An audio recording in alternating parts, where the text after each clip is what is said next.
other people. I want a class action suit. Oh, holy shit. Look, there's a literal line. Like a line. Have you noticed that somewhere? I think is that a line or is it? Oh, I know what you're saying. No, it's okay. No, you're good. I'm just handling what's going on my I'm just trying to get it. Okay, I got it. Well, no.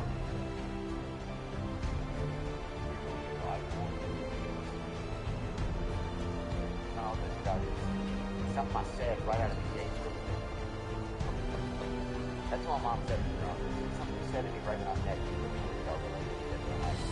When I was, what, 11 months old? Your mom said that? Yeah, she was kind of she's a bit, she's just a good grudge holder. And she's Midwestern, so she's got a good grip on it. Yeah. My mom's a good grudge holder, too. But, yeah. I don't think that she's ever held anything that I said 11 months ago. That's pretty, I mean, that's tough, man. Your mom is the champion grudge holder. Oh, she wins, man. She definitely wins. Yeah, this is Kid Rock's place, dude. Yeah, it's cool. There's a lion over there that I don't think people can see. There's 2 foxes over there. You know who would love this place is my kids. Oh, dude, Kid Rock is one of the freaking. He's definitely a damn piss lizard. He's a beautiful guy. He's a good dude. He's definitely the kind of guy. I feel like he would sing it like a what would you have Kid Rock sing at? I know like a concert, but I'm trying to think of a different type of event or something. I mean, he could sing in the orchestra, or not orchestra, no, opera. Okay? Dude, my wife now, because I'm the vice president, she's on the board of the Kennedy Center. Ooh, we could bring Kid Rock to sing in the opera. Really? Yeah. Oh, wow, that's going to be interesting. Oh, you got to fumigate. Let's do it. You got to fumigate that place after, that's all I'm saying, dude. Just because, dude. So my cousin, her one request from the campaign is that she wanted to party with Kid Rock. And I feel kind of bad I didn't bring her. I brought her, remember, the first time we did your podcast, my cousin was with me. Oh, yeah, I met her. She's blonde, right? Yeah. She's, good people. And she said, I really want to party with Kid Rock. She said she wanted to party with Kid Rock and Hunter Biden. And unfortunately, I haven't made either one of those happen yet, but we'll see. There's a lot of time left. Wow, I don't know if there's that much time left for either one of those guys, though. That's really what I would... What were we talking about before we started, dude? Oh, yeah, you saw that hand thing, remember, by Huberman? I did see this. Yeah, who was that? What's his name? Huberman? Andrew Huberman, yeah. Okay, yeah. He's, and the problem was, another doctor told me we might have had our hand backwards. There's like millions of people in America. Oh, doing like a potentially like homoerotic test on themselves based on. Okay. So anyway, it's your index finger supposed to be longer than your ring finger, right? I'm not sure. Okay. That's how mine is. Okay. My pointer finger is longer than my. Oh look, I'm just saying there's a lot of guys afraid to get out of their truck at work today, probably. You know. I mean, there are. I mean, who knows people watching podcasts? There are probably hundreds of thousands of people who stare at their hand and were like, oh no. Oh, I saw one guy pulled his finger out of socket just to lie to his wife. I mean, these are the steps people are going to, especially with this healthcare. Yeah. Especially with this healthcare. I'm like, dude, you're gonna have to put that back in yourself, you know? That's right. Yeah. I don't think it works like that, though, right? The causality. I think if you like jerk your finger out of the socket, it doesn't really change anything other than you have a broken finger. Look, man. Not that I'm judging, of course. All ever live and let live. That's Look, what I dude, have if you're a gay guy, I think you can put more than your finger back in the socket. You know what I'm saying? You can handle that. That's all I'm saying. So that right there, I think, is a good test. I think my great-great-grandfather, I'm sure he was gay, but people thought he was gay or whatever, just from the pictures of him. Your great-great-great-grandfather? Yeah. Man, I don't think I know anything about my great-great-great-grandfather. Well, he fought in the Civil War. He did? Probably. For both sides, I bet, huh? You know what I'm talking about, huh? Okay, so there's a database. There's a website, I think it's like an American history or Smithsonian. Somebody keeps up a database where you can go in and type your name, and you can see how many people with your last name fought in the Civil War. Hell yeah. And I did that on both sides of my family, mom and dad's side. It was kind of crazy how many people with the same name in this fought in the Civil War. Oh, yeah. But on both sides. On both sides? Veterans or something. Yeah. Who would you have fought for? Abraham Lincoln. I would have fought for these people. Interesting, man. So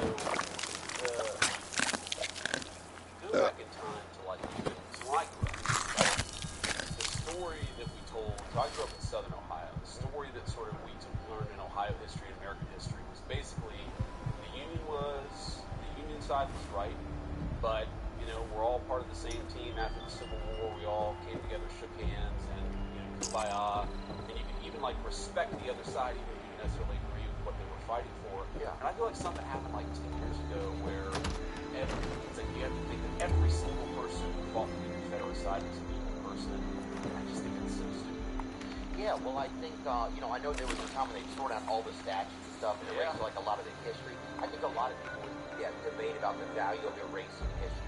It's like, because it feels like it's there for a purpose, and it feels like it deserves to be there, even though, like, later on in life you might be, or later on in time, people might be, like, ashamed of it or think of it differently. Yeah, that's right. It feels like it at least earned its place in existence. Yeah. So did you ever see this? There's this documentary on the Civil War by Ken Burns. It was on PBS. It's got like the really sad violin music, and I actually met the couple who composed that song for Ken Burns documentary. It's a beautiful song. Yeah, but it seems sad as hell to sit around with your wife while they're listening to that. Good God. Let's sit here and listen to all 5 minutes of it in total silence. Me and you and all these producers. Look, so my wife, her family came from South India and then immigrated, and she was born in San Diego. Like, I watched that documentary with my wife. Actually, I think we were still dating. We weren't even married yet. And it's like such a good summary of everything that happened in the Civil War. Yeah. And you get this sense it's sad and it's heartbreaking. They read letters from some guy home to his family, and it's just it captures the tragedy of the Civil War. I made this point actually a few years ago. She was like, if you showed that documentary, maybe not now, but like at the height of the woke thing, so call it 2021. You show that documentary in 2021, there are a lot of things they would try to cancel Ken Burns over. Because, like a Confederate soldier wrote a letter home, and it's sad, and it's tragic, and you try to empathize with that person, and that was achieved in 2021. And I think that's actually one of the best things that's happened in the country the last few years, is people are just done filtering themselves. Right. And they're done, like, being canceled or being afraid to say what's on their mind. Yeah. Like, that's a good thing. Yeah, that's a great point, man. Dude, I'll tell you this. I heard that Frederick Douglass was gay. I've heard it from almost I've heard it before people. Where do you go to find the people who tell you that Frederick Douglass is gay? Look, I'll tell you this. You must hang out more interesting places than I do. It wasn't white people that told me. Really? So, okay. Out of the gate, I give it a little bit more credibility. And that's why he wanted to because he was having trouble meeting anybody. Is that right? Because everybody was at work. That's, I'm going to talk. Hey, man, congratulations, dude. Man, we're going to talk to the Smithsonian about putting up an exhibit on that, and Theo Vaughn, you can be the narrator for this new this new understanding of the history of Frederick Douglass. Congratulations. You have Susan Rice.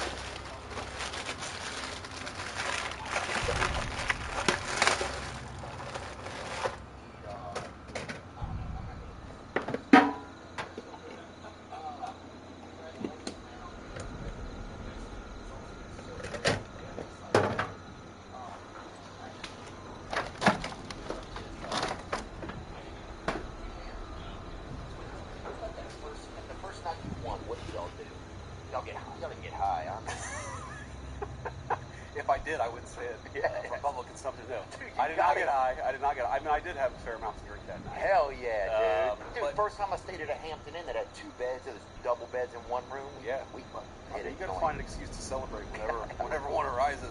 But Yeah, take us down that okay, night. all right. Here's what happened. So we're in Mar-a-Lago because first of all, we had a puppy about 18 months ago. Okay, and I didn't even think about it. But the puppy's birthday is November 5th, which happens to be the day of the election. So our puppy's first birthday is November 5th. So we're at Mar-a-Lago with Donald Trump, and Donald Trump has his chef send our dog a birthday cake. And I'm so nervous. I'm thinking about the election results, and I'm trying to get, I'm calling my guys up and saying, oh, do we have any early returns? Like, what's going on? And this, like, rice dog birthday cake shows up at Mar-a-Lago, and I'm like, what the hell is going on? The president, it's interesting, he compartmentalizes things very well. So he just doesn't get like really stressed out. He's very stoic about it, right? Whereas I was a little bit more nervous. So anyway, so polls close. I'm sitting there with like my wife and all my best friends from back home come down to Mar-a-Lago to watch. Except for my one buddy Nate. I still give him crap because Nate couldn't make the trip. Why? He couldn't make the trip, man. He had, he had to take care of his kid or something like that. He's a good dude. Love Put his Nate. kid in a van, dude. You have to go to that. And do what with her? Huh? Pay the valet to help out. I don't know. Anyway, Sorry, Nate. So we're Never mind. sitting- I don't know. Yeah, Go no, on, trust sir. me, Nate's a good dude. Go on. He's a fan of yours, actually. Oh, give me a Anyway, hug for me. so we're watching the election returns, and I'm getting updates because it's crazy, dude. There's a whole data apparatus that is feeding information into the Central campaign. So like whatever the media is reporting on, we're like 15 minutes ahead of time, and we're asking questions like, oh, there's this. I'll never forget this. There's this one little county in Indiana that produced election results early. And we were like, oh my God, we did so much better in that county than we did in 2020 or even 2016. And so that's a pretty good sign.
Everything I did came by myself, and now I'm adjusted to it.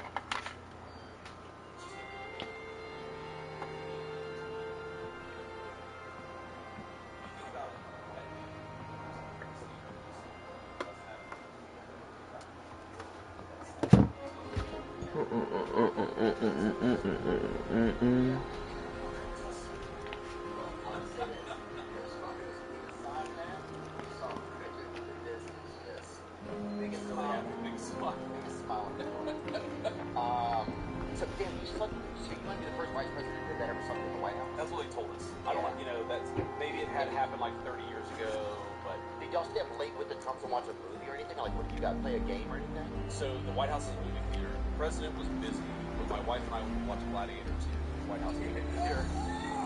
That's right. Hell yeah, dude. Yeah. It wasn't as good as Gladiator 1. That's just one is. Yeah, but it's way better when you're the vice president watching. Yeah, that's right. In the White House movie theater. Oh, dude, it's shitty, but if you're the vice president watching it, when you get to the end of the movie, you're still the vice president. You're still the vice president. So that's pretty dope. Yeah. So yeah, we stayed up late, watched the movie. The food's really good. So there's like a fancy chef at the White House. The White House Stays up all night. Well, I don't know how late it stays, but like if you order anything any time of night, they will bring it to you. So I gotta get there. Thankfully, at least we're at Kid Rock's bar. So that's right. I'm heading in a good direction. We are in Kid Rock's restaurant. I do want to say that it's a new restaurant. Well, it's a refinement of Joe Muir's Seafood, which is a famous restaurant in Nashville, and he graced us by letting us have his food here to do this. Okay. So I want to thank Bob Ritchie, also known as Kid Rock, for this episode. He told me it only been open for 2 days. Yeah. Oh, I was here at a freaking welcoming party or something. I was here last night. Nice. What the heck? Dude, I was freaking in here last night. There's a welcoming party, which was last night. It's only been open for 2 days. It's good. So how was it? The food, I will say this actually, there's steaks and they had these little bitty mushrooms, and I feel like they were, I don't want to say this out loud, but they were too thin or whatever. But it was really good. It's good. Really, really good. I had high gotta ask you, expectations. Okay. we have you here. Elon just hit the airwaves today. Bring it up. Man, dude. Oh, man. The fucking shit missile is in the cannon. Okay. Wow. Elon Musk, time to drop a really big bomb, right? And I thought this was I ironic, haven't even seen it. right? I haven't even seen this one. But he goes, there's a lot of companies in the Epstein files. This is the real reason they have not been made public.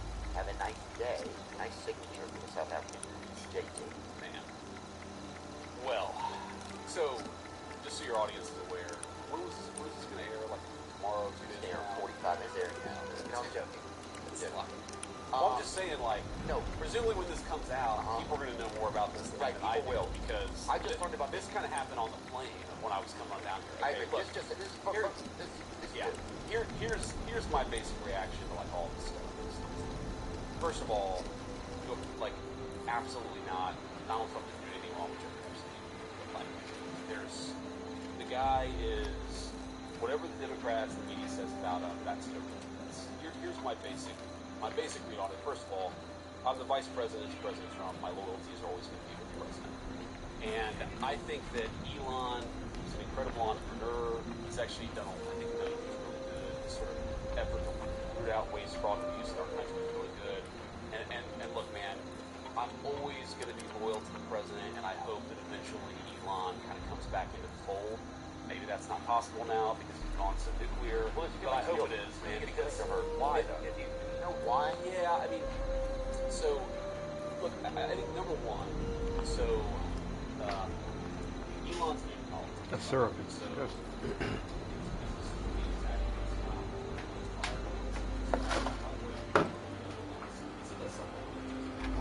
This shit nasty.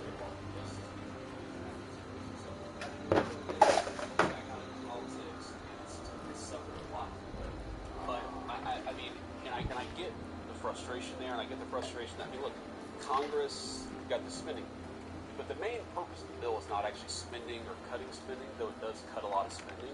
The main purpose of the bill is to prevent the biggest tax increase. But I understand, like, it's a good bill. It's not a perfect bill. Like the process in D.C.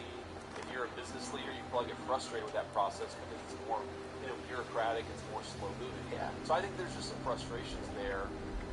But I really, man, I think it's a huge mistake for him to go after the president like that. And I think that if he and the president find some blood, most importantly, it's going to be bad for the country. But I think it's going to be on a different line. But Elon, like, Doge, first of all, my first thought was that it's a ruse, right? Because there's a lot of times where the media will put out a ruse or they'll use somebody like, I think the media thing is a ruse. Like, it's like, hey, like, diverse community, stay busy with this shit while we, like, do all these chess pieces, right? Some of that's what I feel like it is. And maybe I'm, like, a pervert or whatever, sorry, or weird guy, sorry. But, there's nothing to do with that. But I'm not a pervert. Maybe you're a weird guy. You're not a pervert. I think you're good. I appreciate that, dude. But anyway, what I was saying was, So that Diddy thing, man. No. Is it true they found like? Sorry, No, not go to on. play into this, but I read somewhere that they found like bottles and bottles and bottles. Maybe you told me this. I don't know. Somebody told bottles and bottles of like baby oil, but that had like drugs in it. Bring That that is up. When crazy. they go from Is that real or is that just something I heard on the internet? Sometimes you hear stuff on the internet, it's not true. Well, here's what Most of it is. Most of the stuff you hear on the internet. What defense would you have? Like babies that are addicted to dirty oil? Yeah, I mean, you don't normally have GHB in baby. Shit, Like, I'm not a oil. doctor, but I don't think that's a normal ingredient in GHB. Anyway, sorry. No. I don't know, dude. There's some babies these days that fucking want to get to the club, homie. No. But no. But so, do you think it was? So obviously it was the bill. This is where it's happened. Something about the bill made him upset. Yeah, so yeah, that's right. That's right. I mean, again, I think he looked at the bill, he didn't like it, and I think it's a good bill. But again, there are things you can criticize about it. Like the president would be very open and say, this is not a perfect bill. Yeah. But Donald Trump doesn't get to write the bills, right? Congress has to write the bills, Okay. and you got to work with them to try to get something that is as good as possible. Okay. So here's what I'll say about the bill. Number one, prevents the biggest tax increase in American history. It prevents it. Prevents it. Because taxes are going to go up on everybody in a really big way at the end of 2025 because the old tax law expires at the end of 2025. So you're going to hit a big tax increase. We're trying to prevent that from happening. We're also trying to do stuff, okay, so you got a lot of people working long overtime hours in this economy. We inherited bad inflation from Joe Biden, so no tax on overtime. No tax on tips, right? We're in Bob Ritchie, we're in Kid Rock's great restaurant. His servers would not have to pay taxes on the hard-earned tips that they get when they're busting their ass doing a good job. So when working for Kid Rock, man, that's hard work, right? So I think that it's a good bill and it does a lot of good for the American people. Like, look, Elon's entitled to his opinion. I'm not saying he has to agree with the bill or agree with everything that I'm saying. I just think it's a huge mistake for the world's wealthiest man, I think one of the most transformational entrepreneurs ever, that's Elon, to be at this war with the world's most powerful man, who I think is doing more to save the country than anybody, when I'm 40 years old, anybody in my lifetime thinks about it. It's a guy who, not even a year ago,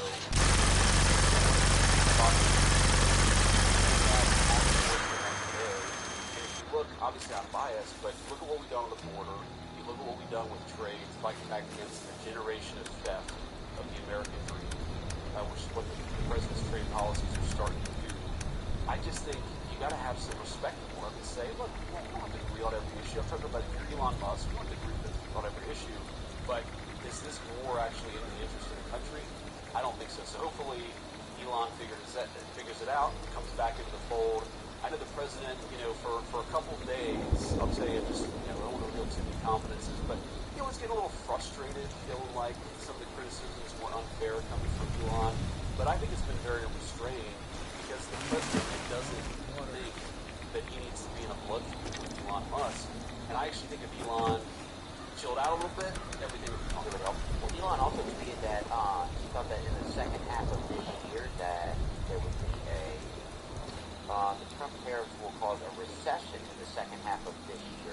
Now, who knows what could cause a recession in the second half of the year? It could be a buildup of our entire history of being alive. But he's saying this. So it seems like there's just guessing, and I don't know Mr. Musk. I never met Mr. Musk. One time he fed my buddy spaghetti at a party the other day. He said at my buddy, people were raped and shit. Buddy couldn't feed himself spaghetti. Well, my buddy said, he offered my buddy some spaghetti, and my buddy said, yeah, I'd like to have some. And then But only but it turned out I would have said, kidding, he won't play the spaghetti. He made him some and put it in his mouth. My buddy, I'll say this. My buddy actually is a person at PR. No. Sorry, shit. Oh, fucking ruined this shit, dude. Fuck, dude, but he said that he thinks but do you think that he just thinks that there's too many, that it's not a fair bill for the people? Do you think Elon Musk is for the people?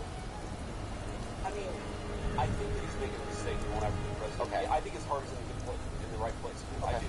Like, I think he got into this for the right reasons. I think he's frustrated. I think he's an emotional guy. Honestly, I'm a very emotional guy. Yeah. Like, it's the president is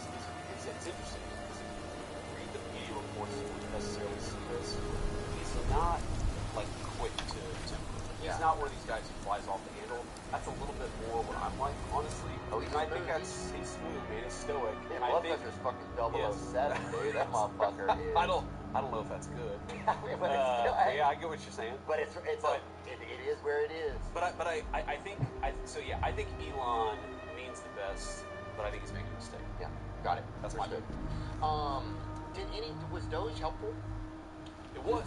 Yeah, it was. And I mean, look, Doge continues within the White House and within the executives of the country. I mean, look, there's a lot of ways in which we are wasting the American people's money. Yeah. Sometimes spending it on crazy stuff. Sometimes spending it on like actually counterproductive stuff. I think Doge saved already at least 170, maybe $200 billion. Hopefully, it's going to save more. But yeah, I think it's very, that's it's very so much worthwhile. money. It's a ton of money. How do you not even notice that? If that much money, There's so much I can tell you about this. Okay, so one of the crazy things we all figured out, like the first week or so in the White House, okay, is there was a payment that should be stopped because the president signed an executive order to stop the payment. And this is like day one of the White House. We're like, okay, how do we stop this payment? Because somebody's trying to make this payment, and nobody knew where like the computer was that actually wired the money from the U.S. taxpayer to this entity. So, dude, the amount of waste and the amount of just grift in the federal government was off the charts. It's getting better, but there's still a lot more I think to find. who was getting it? I don't know one person that was getting that to some extra. I don't think. Well, unless everybody was slurping out. Yeah, I mean, a lot of people are slurping, man. You look at what. So, for example, there are all these humanitarian programs that have all this money for people, for medicine, for food. Oh yeah. Okay, but like, I think, like what I thought before I got to government, what most Americans think is, okay, so we send $100,000 to this group to buy food for like 4 kids. Okay, and what actually happens is it's not $100,000 that go to the food for 4 kids in Africa. That the NGO, the non-government organization that gets that money, contracts it out to somebody else. Right. So there's a They middleman. subcontract it out to somebody. There's a There's like middleman. 3 or 4 middlemen. And what Marco Rubio, who's the Secretary of State, is a very good friend. What he told me is that his best estimate after he had his team look at it is that 88 cents of every dollar was actually being collected by middlemen.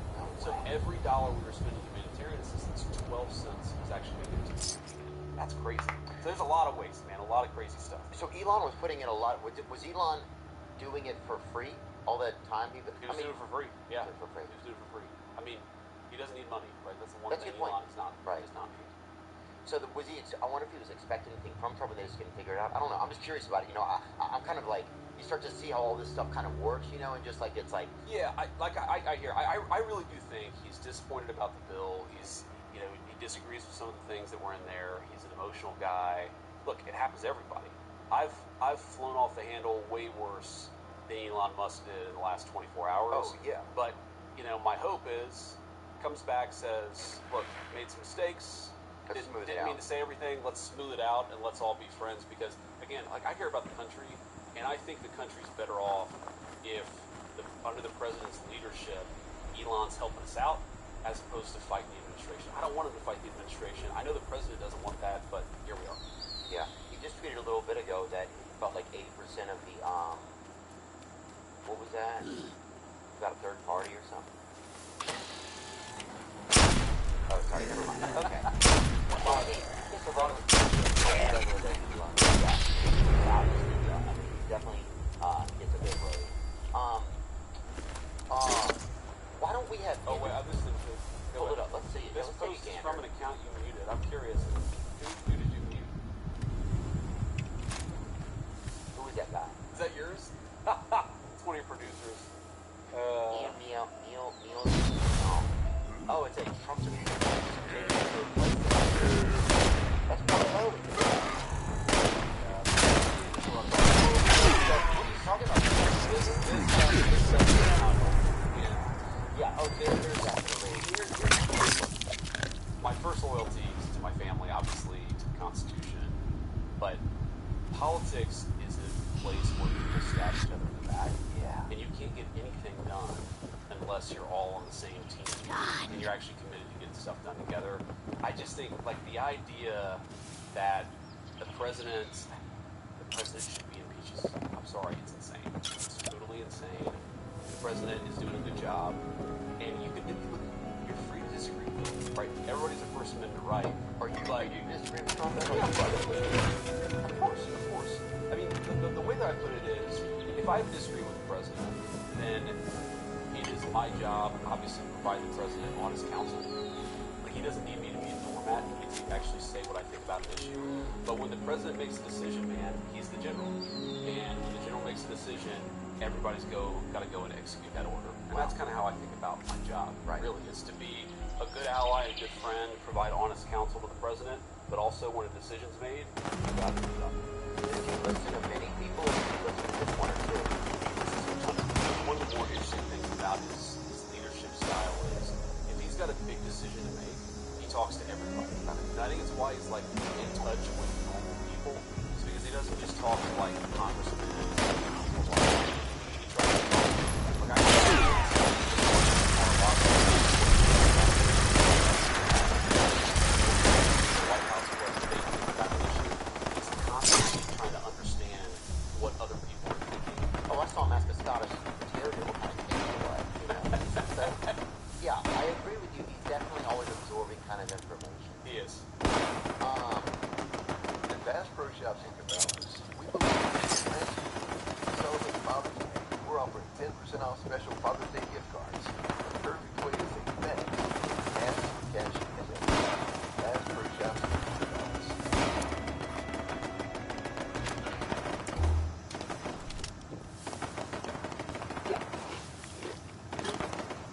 Nobody needs help spending money. Sometimes it feels like the whole world is trying to spend your money. Your whole social media feed is full of ads. Your mailbox is full of credit card offers, and then there's all the hidden fees and extra costs and rising prices and blah, blah, blah. That's why there's Acorns. Acorns is a financial wellness company to start saving and investing. You don't need to feel like financial wellness is impossible. Acorns gives you small, simple steps to get you and your money on track. You don't need to be an expert. Acorns will recommend a diversified portfolio that matches you and your money goals. And you just need to stick with it. And Acorns makes that easy too. Acorns automatically invests your money, giving it a chance to grow with time. I recently got Acorns accounts set up for my nieces and nephews to help them learn about financial wellness. I think it's important. Sign up now and join the over 14 million all-time customers who have already saved and invested over $25 billion, yikes, with Acorns. Plus, Acorns will boost your new account with a $20 bonus and one fine suit each time, and you vote on each certain thing. I know that's definitely going to be a novice question, but... No, I mean, it's a fair question. I think there are a couple... Depends on the kind of Celsius that's the hog captain. Oh, dude, talking to me. What are you talking about? Yeah, that's what FDR was on. That's why he left his wife. That thing will definitely. That thing will follow. FDR loves Celsius, as everybody knows. His favorite beverage was what is it here? Sparkling orange Celsius. And that is the most FDR flavor, too. Oh man. Okay. Come to volunteer yourself. Okay, the big. I thought we were supposed to be reading the Bible. All right. The bills. Okay. But never mind But the bill, about why that. is it? Okay. You seem like the capable. He demands that. Like, I just got it. Bring us what you. I couldn't read 1,000 pages last night. You know. So there That's are different good. kinds of bills. My friend here will provide all the tackle you need to get. You had better get to it before the tides leave you behind. Different things shoved into one bill, and oftentimes you don't have time to read them. The House of Representatives actually adopted a rule to where they have to get, I think, at least 4 days to actually read it to change this because people weren't getting time to read the stuff before it got voted on.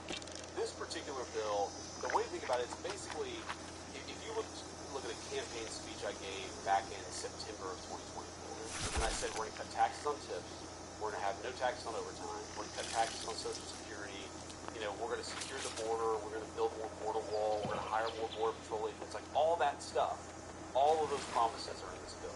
So like the way this particular piece of legislation is conceptualized is rather than take up more time on a bunch of random different stuff, why don't we just do everything, or at least most of the things that we campaigned on that can be done through legislation and put it into a bill? And that's not saying that there aren't sometimes massive bills that are ridiculous and don't make no sense. There are, but I think this bill, like, there's a political answer to your question too. Okay? So let's just say, I'm not going to name names, I don't want to embarrass anybody. Let's say you've got some Republican congressmen who really love no taxes on tips, but they're a little squishy on the border. They don't agree with it. Okay? Let's say you got somebody who really loves what they're doing on the border, but they don't necessarily like, they don't want to cut taxes for one reason or another. Right. If you take enough of this stuff, of our promises again, and put it together, you say, look, even if you disagree with parts of it, this is what we campaigned on writ large, and so we got to vote on this thing and make it happen.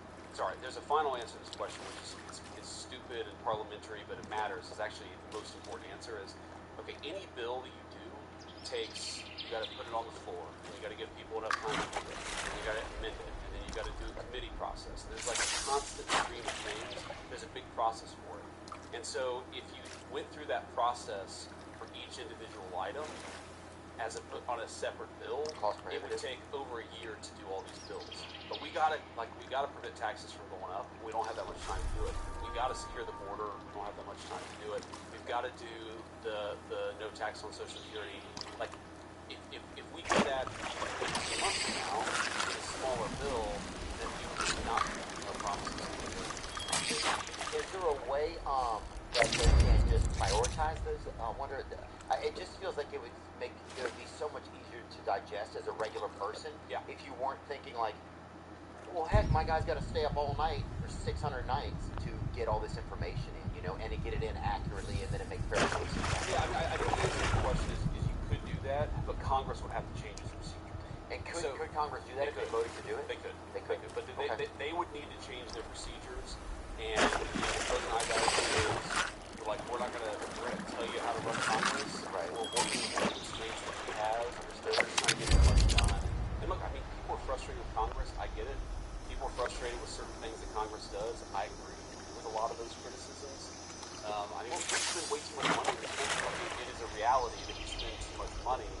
But I don't think those criticisms apply to this particular legislation. Like, one thing I'd ask everybody to say is, okay, so big ugly spending bills, some people are calling it, what is the spending that is done? The biggest single budgetary item for this bill is the money to secure the border. Like, that's not ugly spending, that's like the best kind of spending. Well, that's a great kind of spending. I think, no, I agree with that. Look, we've had two border officials on over the past 4 years, and we've learned about all the infrastructure issues that they face. We've learned about the fact that the executive branch doesn't process any of the, they'll apprehend the guys, but then they're not processed. I think the executive branch. Yes, because we don't have the money to do it. Like that's okay. But they were saying for years, guys would come in and they'd have to catch them every other week because they would, and military prosecute them. So this made them feel like they didn't have the value. I know they were signing like 5,000 people to work at the border, so I know that we're giving a lot of jobs. That's what we're trying to do, right? Is create enough resources so you can actually do all the border promises. The part that the president got immediate action on. Think about this. We came in, the president empowered Border Patrol to stop letting people cross the border illegally. That stopped pretty much immediately. We got like a 96% drop in border crossing. Yeah. The thing is, though, is you got 21 million people illegally. You got to send them home. You got to prosecute. You got to actually, sometimes some of these people, are entitled to some kind of trial for one reason or another. So you got to do that. That stuff all costs money, and that's where we don't have money to do it right now. So that's why it's still. We need it. They just said that. Did Congress have enough time to read this bill? Rep. Thomas Massey said the House has a 72-hour rule which requires the bill to be posted 72 hours before passage. Yeah, that's. I've never heard that before. And look, I mean, Thomas Massey and I get along, but my understanding is that the bill text was people have had literally weeks to pass it or to read it. And the reason, here's the criticism I give of what Thomas Massey's saying right here is, what's going to happen is the Senate has to vote on this bill, and then it has to go back to the House. and it may change like 1%, like the Senate may change a sentence or a paragraph here or there, but it's going to fundamentally be the same bill. So the idea that people haven't had an opportunity to actually read it is ridiculous. They're in fact going to have to vote on it again before you read it. So they'll have more time. They'll have more time. Got it. By necessity, by law, they have to. Understood. Part of the bill I know that that's getting a lot of attention, right, is, and I do want to say, like, I recognize that, like, you get into a place, you can't just get what you want, right? There's a lot of people in that place, and everybody wants certain things. There's a give and take. That's why I say it's good, not perfect. There are criticisms to make of it. Yeah, there's a give and take, dude, you know? That's right. It's like getting in-laws or whatever. That's right. Any good marriage, any good relationship. Yeah. Right? Yeah. Oh, yeah. You got to compromise a little bit. You got to accept some things you might not love. That's just nature. Part of the bill that people are talking about is there's like the AI stuff, right? Like the government, there's a ban. Is that we're going to spend a lot of money with AI, like in order to advance, like bring our government and technologies up to code, really. Yeah, I know what you're talking about. And it also says in there that there's a ban that at state levels they couldn't prosecute some of these AI companies, right? So, that sounds really sketchy. Like, I know what you're talking about. I'll just read it. The ban is tucked into a section of the bill that would allocate $500 billion over the next 2 years to modernize government systems with the help of AI and automation technologies. The ban would not only prevent new state-led regulations of AI, but would also block dozens of states from enforcing pre-existing AI regulations and oversight structures. It feels scary. Yeah, so let me say a couple things about this. So I actually was talking to a couple of senators on the way down about this because they actually we brought them on because it's Bill Hagerty and Marsha Blackburn, great people. They represent the state of Tennessee. So they don't like this provision, and they brought up a really interesting point because Tennessee obviously has a lot of musicians, right? And Tennessee wants to protect those musicians from having basically AI steal the production of their artists, right? Because one of the big problems with AI, right, is you're going to be able to take somebody's voice and then, like, Taylor Swift's voice or, anybody else's voice, and basically say, okay, but based on this one song that, Robert Plant did 35 years ago, we're going to, make a whole new Led Zeppelin song using artificial intelligence, right? And they want to protect people from that kind of thing. So that's a totally reasonable point to me. The reason that provision is in there is because you think about how woke the Google searches got. Remember when you say George Washington flag, and show you the picture of black dude. Oh yeah. And or like a little Japanese George Washington or something. So the idea is you basically have a federal regulation that prevents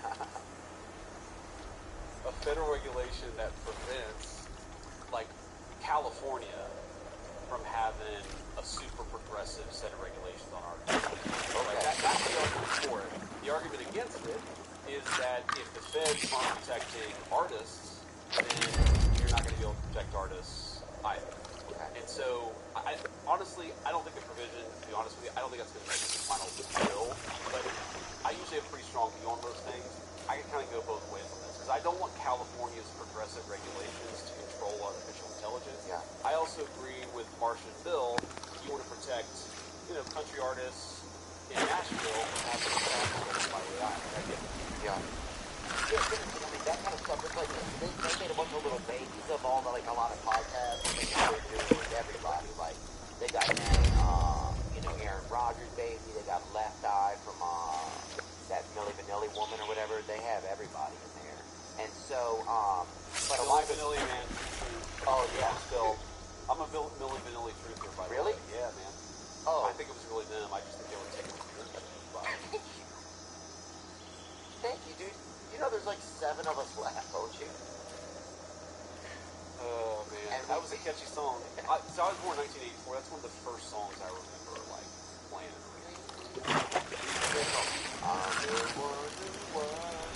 I agree with that song. That's like the mid-90s, right? I don't know. It's good, though. Mr. Big. That's Mr. Big, okay. That's kind of one, right? Yeah, oh, yeah, oh, they were good. That was a good song. Remember the first song you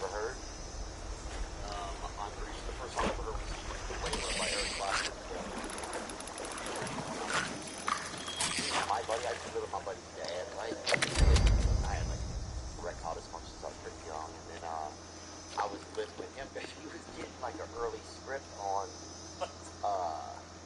ED pills or whatever, you know, weenie. And so I stayed over there. I hop a little bit off of his. But anyway, he used to hook up with this lady, and I was learning the guitar. He made me go play Layla? Tears in Heaven? Oh, man. That's a sad... It's about his son. And it was the only song I knew, and they, like, play it again. Oh, my God.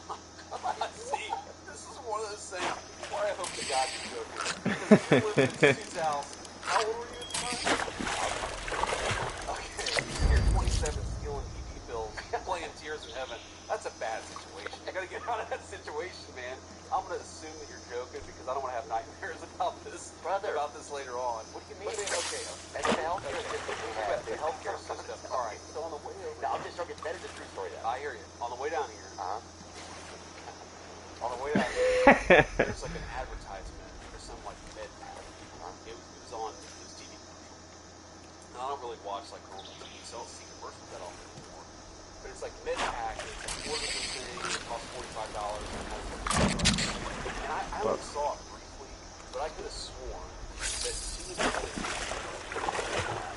were, and it's advertised as like an emergency medicine, are ivermectin and Ozempic. And I'm like thinking to myself, what is the situation where you need emergency Ozempic? And so, like the second half of the flight down here, I'm thinking to myself, what is the emergency situation? And I felt like, you know, give a Dahmer part of the situation, and it's like, all right, you know, we gotta suppress our appetite. But I don't know. Maybe it was just ivermectin, maybe it was Ozempic. But that's, see, stuff like that's kind of crazy. Well, now they're combining it. It's just, everything is combined now. You know, they even put, I think it's the hard and fast proctor together now. It's like everything I can do. But that yeah. kind of makes sense. Pizza and some ice cream. Yeah. Yeah. That's true. You're right. So what I never understood was like, what was it? It was Ivermectin? Taco Bell and KFC. Yeah. Like, what is that? It's one of the other. That's called indigestion, right? That is the only way the combination makes sense. It should be one or It the should other. be one or the other. You do not need, if you're going to Taco Bell and KFC at the same stop, you've got serious problems. Let me think about something before we take here, before not even This is fun, though, man. Huh? It's good work. It is good, man. Dude, I just can't believe that you're right. Is it what you thought it would be? Is it different once you got in there? Are things that different? It's about what I thought it would be. I mean, at this point, right, I know the president pretty well. You know, I knew that I knew he had a lot of trust in me. And again, the role of the vice president is very derivative of what the president is. So, the president has trust in you, he gives you a task, and just lets you go and do it. That's kind of what your job is. And it's been a lot of fun. Like, I've traveled all over the world. I think we've done a lot of good work for the American people, which of course is the most important part. There's little things that, you know, we can take some time to do. So we've got 3 little kids. Our son just finished yesterday, actually. And then we have a 5-year-old son, a 3-year-old girl. And our 10-year-old son is a little bit of an introvert, I think. And so he doesn't love the attention. But then our, like, 5-year-old son, so he'll, like, roll off the airplane, wave in, say hello to everybody. And having Secret Service around is kind of a crazy experience. Like, they're all good dudes, and I love them. But it's also kind of unusual to, like, just walk outside your house and there's always somebody, you know, walking with you. That's kind of weird. Oh, definitely. I mean, we went back to go chat for, you know, like 5 minutes just before this thing started. Don't worry, guys. Do it as yeah. No, they checked me. They checked me. Somebody did it. That's I was like, what's your secret, buddy? Huh? Oh, that's Milli Vanilli right there. It's babies right there. You see so much. Wait, those are Grammys, right? They took their Grammys away. Well, they took their Grammys away? Didn't one of them do this? It's like kind of a sad story, actually. Yeah. And one of them died a couple years ago. I met one of them one night, I think. Maybe I did. I was out late one night.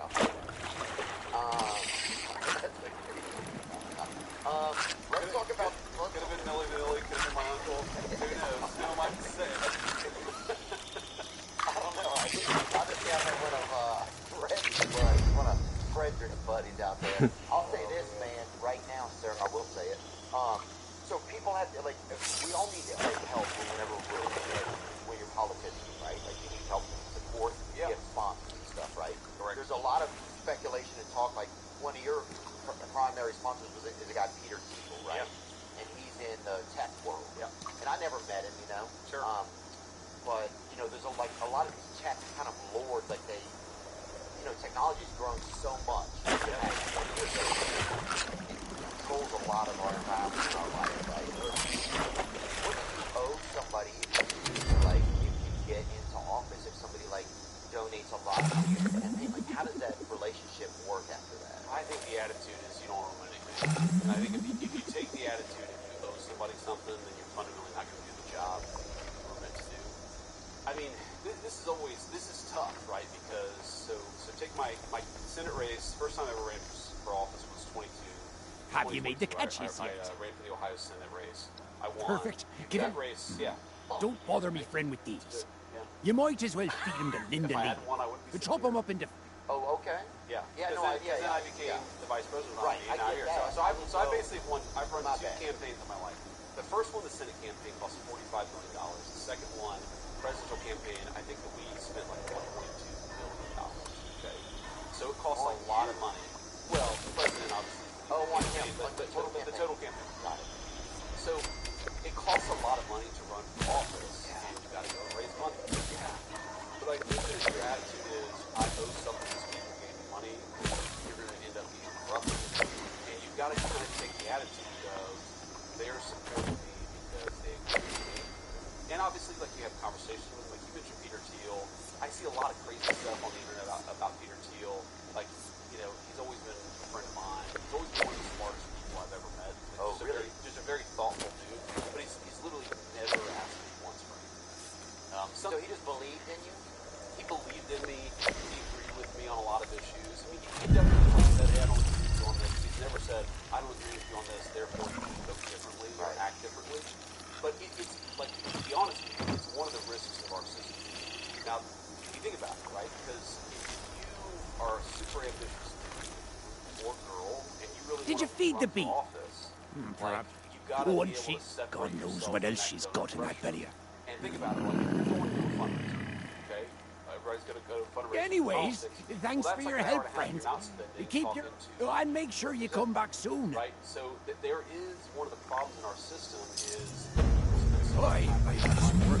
I think sometimes, not all If you have the time. but sometimes it can have a corrupting influence on the process.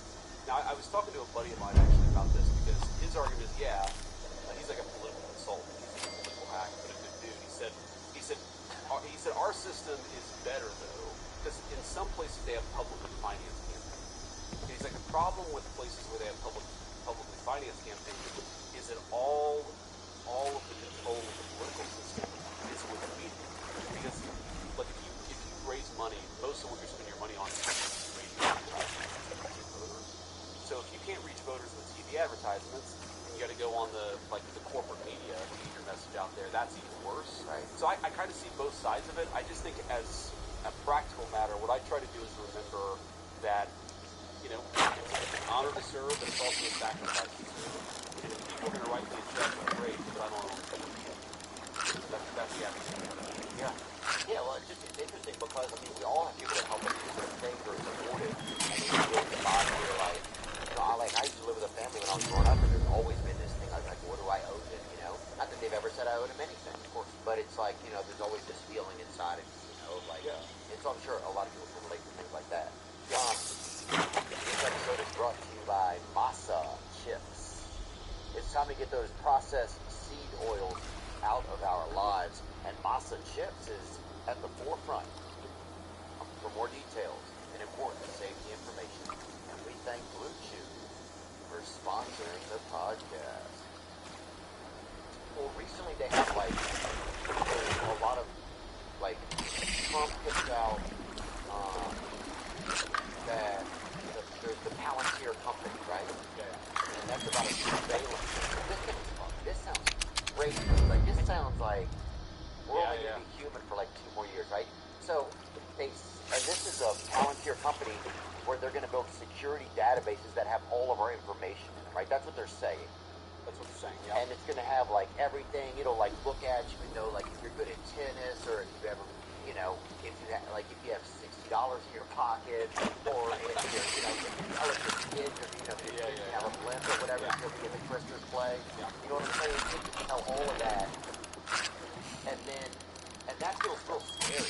Like to a regular guy on the street, that feels like we're going to give our society like we're going to become these, like you're going to know everything about us. It makes you feel like you won't be a person. I hear you. Does that make sense to you? It definitely makes sense to me. I mean, let me try to explain. So to be clear, I'm not an expert on this particular deal. I actually just read about it earlier today or maybe yesterday. But the president did an executive order, I don't know, a couple months ago. And the basic idea is you've got all this different information, but it's not accessible. So like, give me an example of this. Okay, let's say you catch an illegal immigrant, okay? And that person is using Social Security number, but the Department of Homeland Security that arrests the person can't actually figure out what Social Security number that illegal immigrant is, what name it's attached to, okay? Or, you know, let's say you're like investigating some terrorist and the FBI arrests the person, but, you know, there are information about like where the person lived a couple years ago that you'd like to have, so you'd maybe like to go, you know, talk to their friends or associates or whatever. Yeah. My understanding is that it does sound odd, but that what they're trying to do is take all the information the Department of Homeland Security has, the FBI has, and just make it so that it's actually not a hyper-connected system. It's all sort of accessible. And here's the thing. Modern technology is just crazy and weird, and it affects our privacy. And I think we don't have to think that's a good thing. It is like a reality of the world that we live in. Right. And So so I get a little romantic about things, Well, I mean, look, and I think it's going to go back in time. I mean, look, everybody, I kind of agree with you. I think people are sort of going to rebel against technology a little bit. In some ways they already are, but look, dude, this has happened to me so many times, where I'm talking to my wife, like, oh, what are we going to make dinner for the kids tonight? Oh, let's just, like, do the DoorDash and Grubhub. And then you go on, like, X, or you go on, you know, Facebook or Instagram, and there's, like, an advertisement for a DoorDash coupon. And it's like, well, I was just talking about this 10 minutes ago. So we know that big technology spies on us and harvests our data.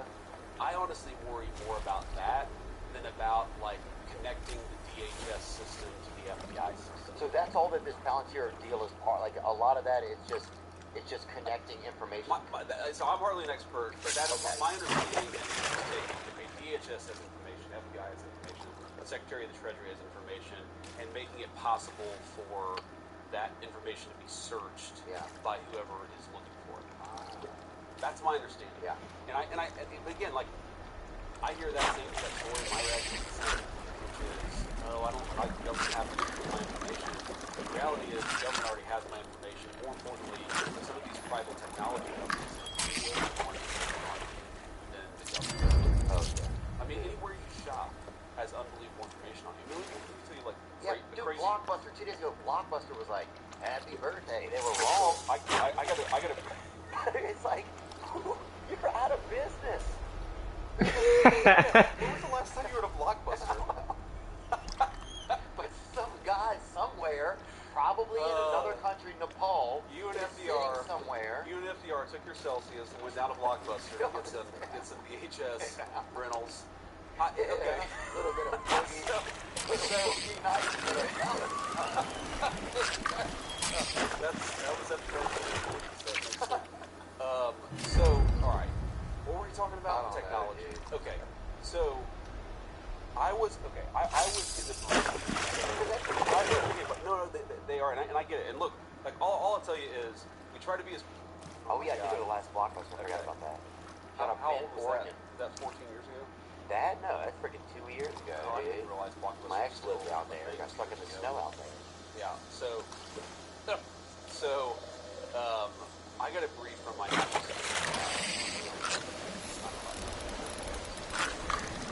long story short, one of the guys worked on that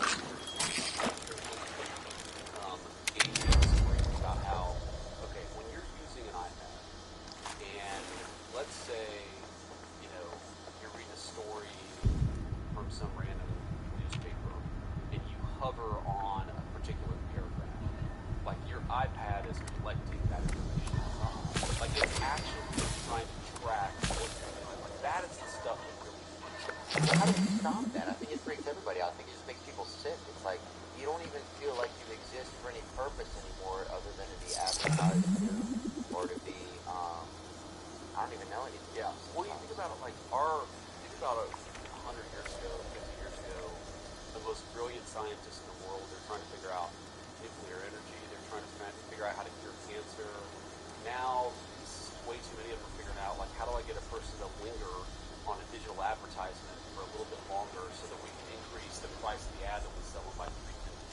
Yeah. Like, there's something, I think, that warps our entire economy about the digital advertisement world, because too many smart people are focused on getting us addicted to these applications. Yeah.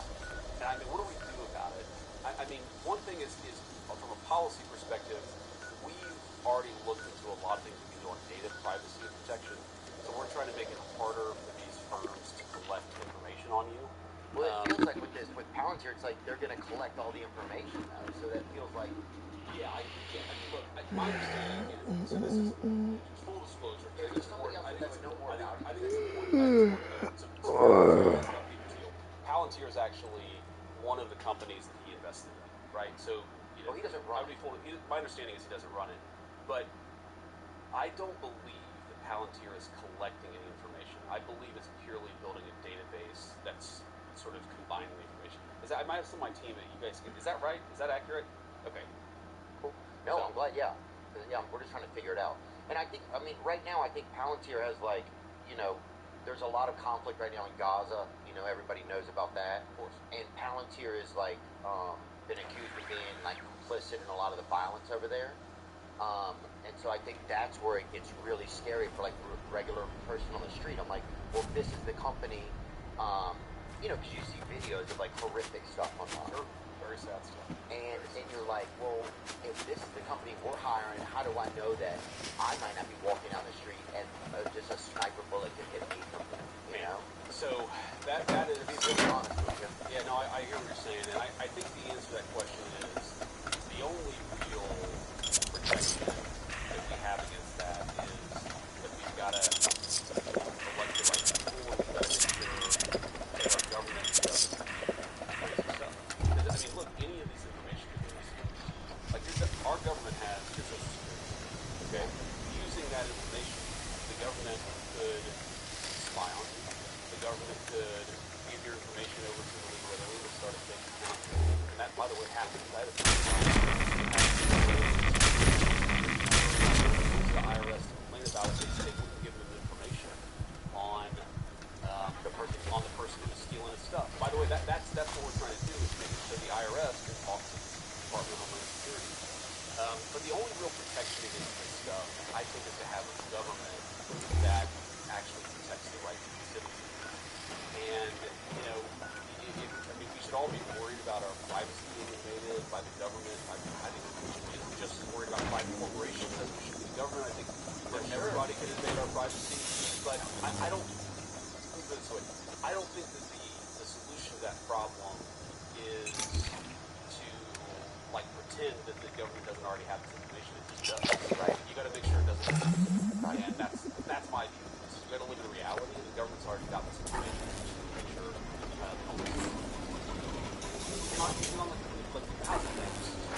chat about that for a little bit. I mean, I'm like a human, so I look at this stuff, I see these videos, I see the pictures, and it's very heartbreaking. And just since you brought it up, like, what we're trying to do here is try to solve the problem. Okay, so on the one hand, you've got innocent people, innocent Palestinians, and innocent Israeli hostages, by the way, caught up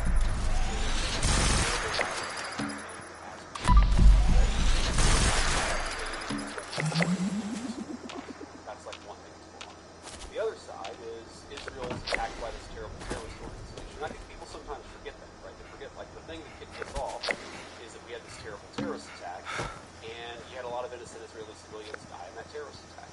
And so I think what we're trying to do in the Trump administration with that situation is to get to a peaceful resolution. And I think the peaceful resolution looks something like this. You got to give Israel confidence that Hamas is never going to attack them and go over Syria. And then you've got to get as much aid and support to the Palestinians as possible, because in some ways they're caught in the middle of this thing too.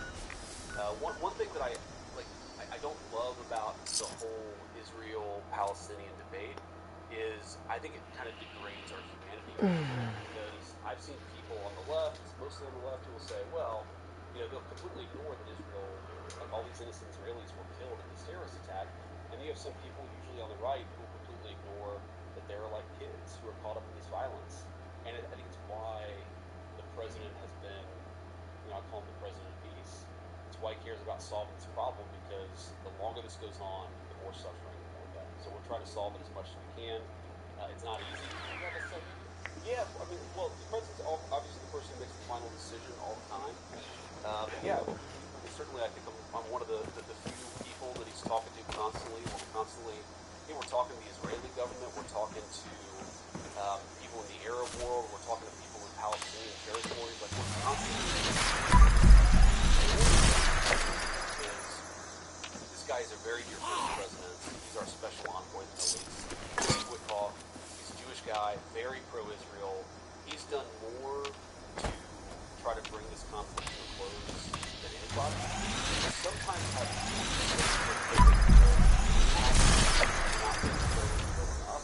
and I think it's totally bogus. Like, I see this guy operate every single day. He actually is. Like, he is the purpose of the state of Israel. He also is a guy with a heart who's trying to prevent the killing. Yeah. And I think there's just, like, when I talk about this whole debate has caused us to lose our humanity, I think people are constantly going after Steve. This is a guy, he's a father, he lost one of his own children because of he believes in the value of human life, and he's doing a really good job, and he's one of the important people in the president's here too. Yeah, it seems like I've heard of Mr. Witkoff, but I never met him. But Good dude. Yeah. You should have him. I think the tough thing, just as a regular person, right? Like, we're seeing all these videos of people like picking up their children, like horses. It's the sickest thing I think it's ever been televised. It feels like a massacre, and it feels like, you know, I've told it inside, other people have different thoughts about it, and that's fine, right? And I don't need anybody to talk to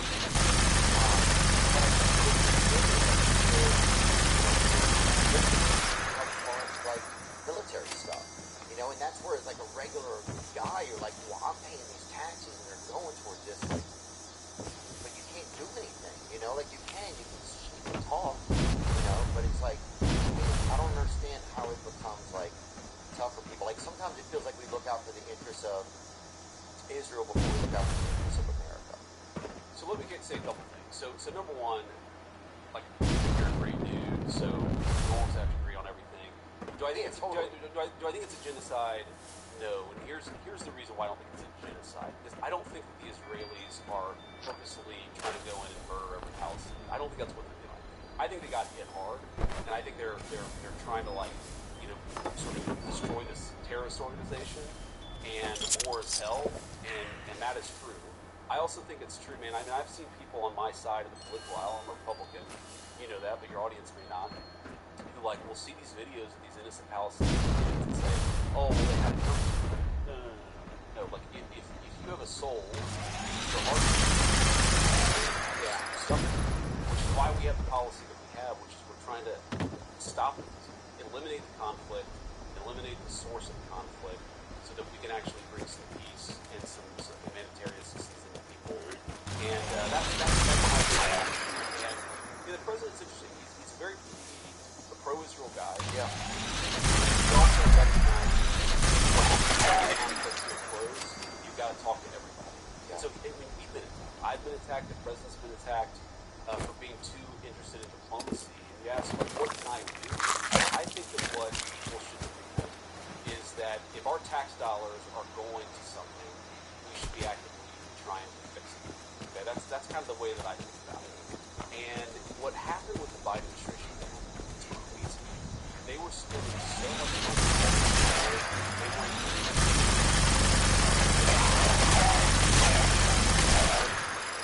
You never had the president of the United States actually trying to force a diplomatic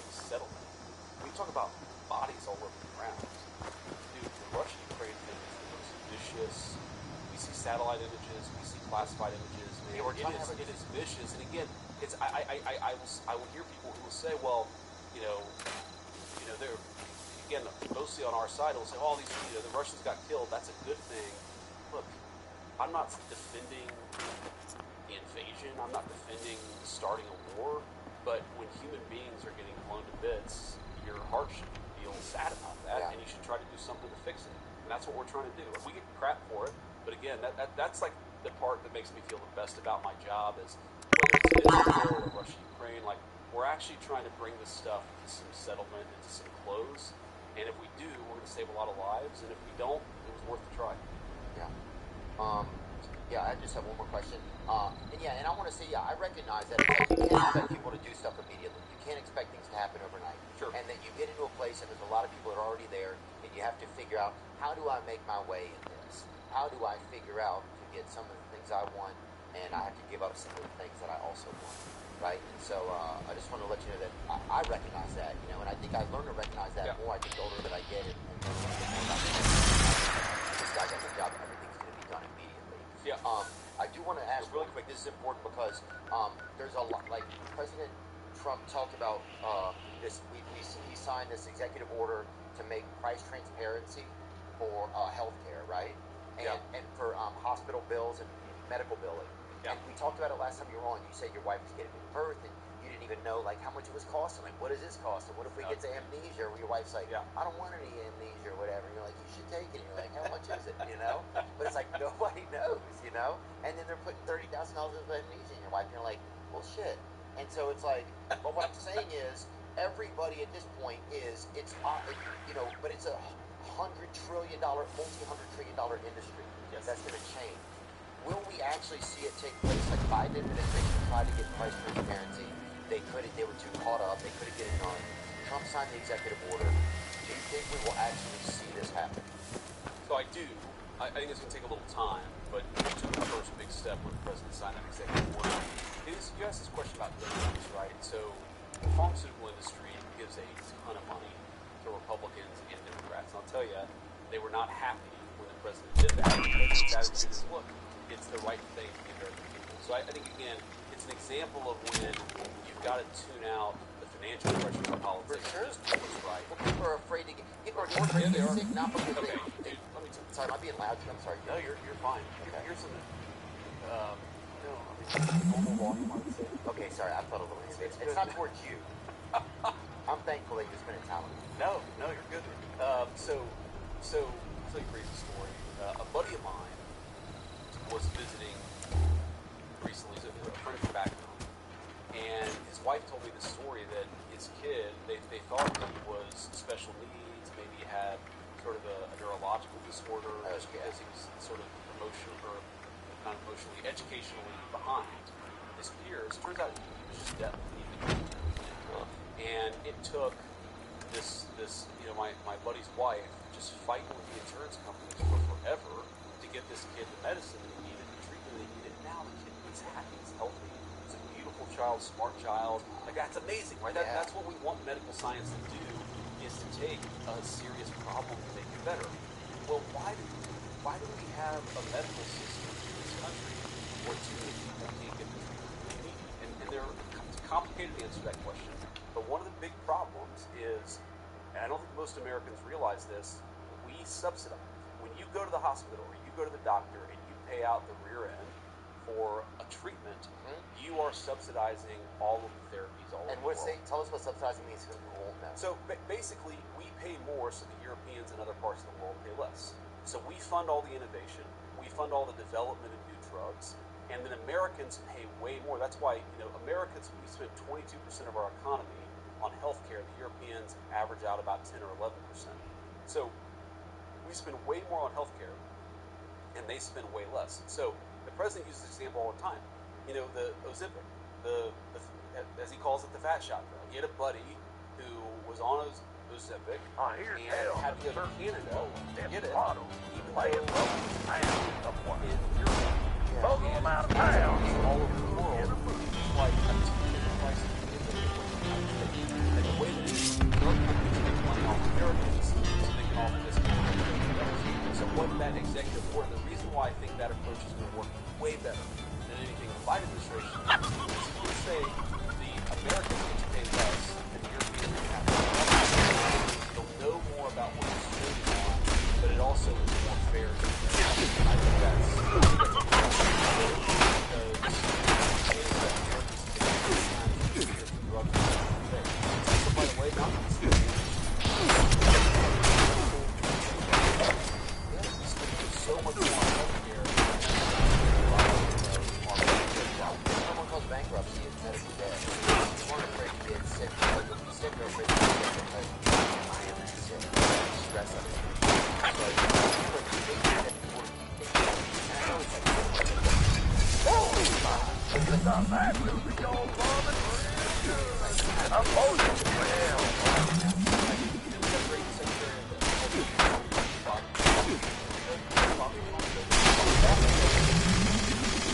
A cavalry leader.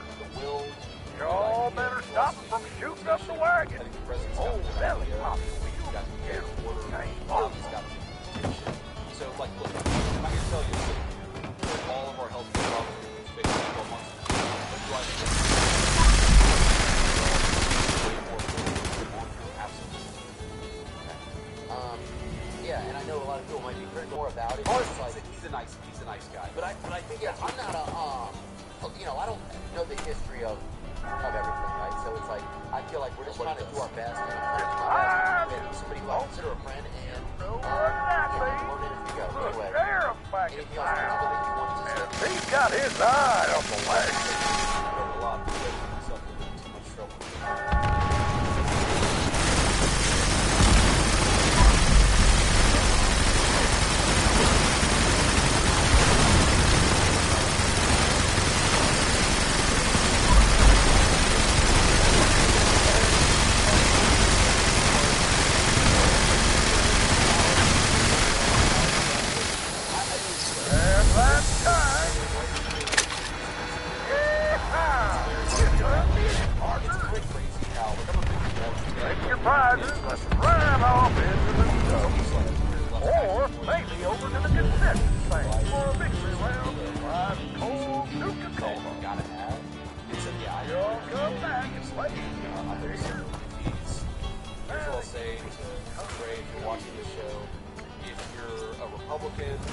I will show up to the Bengals game and take a photo with you if you sign on with the Bengals. And if you're a Democrat, I'll stay the hell away. Just sign with the Bengals because we got a chance, man. I say this every year, but with Burrow, with Jamar Chase, if we get our defense and our offensive line, we could have a true championship run. I'm excited. Well, I just appreciate you coming and spending time with me, man. Thank you very much to Bob Rich and Kid Rock for having us here today. And dude, congratulations, man. I think you've had a very interesting life and just really cool. It's inspiring. It's good to see you. Thanks for having me, dude. You too, brother. Now I'm just floating on the breeze, and I feel I'm falling like these leaves. I must be cornerstone. Oh, but when I reach that ground, I'll share this peace of mind I found. I can feel it in my bones. But it's gonna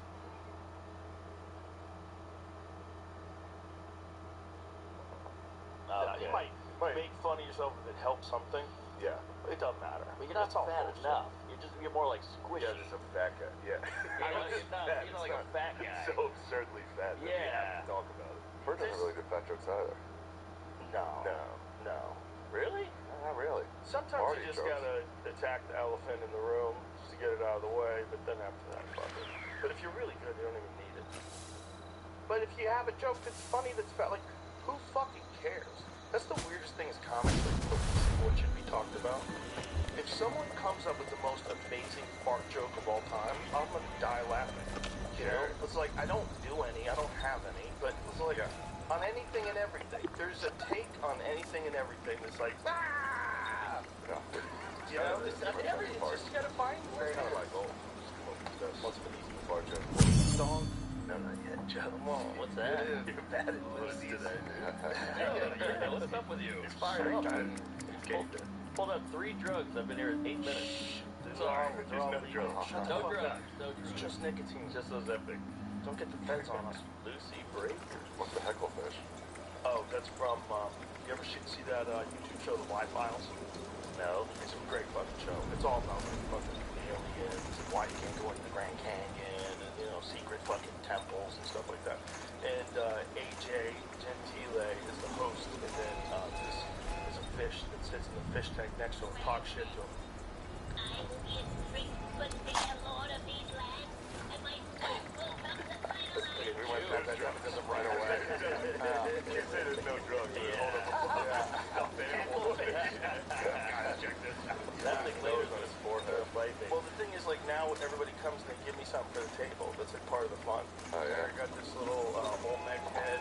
That's from Blue Caverns, pretty dope. I also got an Aztec death whistle. Do not blow it. I blew it. The last time Theo's. we last time we had one of these and we blew it, Callan blew it on the podcast. The pandemic started a month later. I'm not kidding. Fucking LA was locked down. Everything. And people were like connecting it to the death whistle. He killed It was Bob like Saget. conspiracy theory. Sorry. The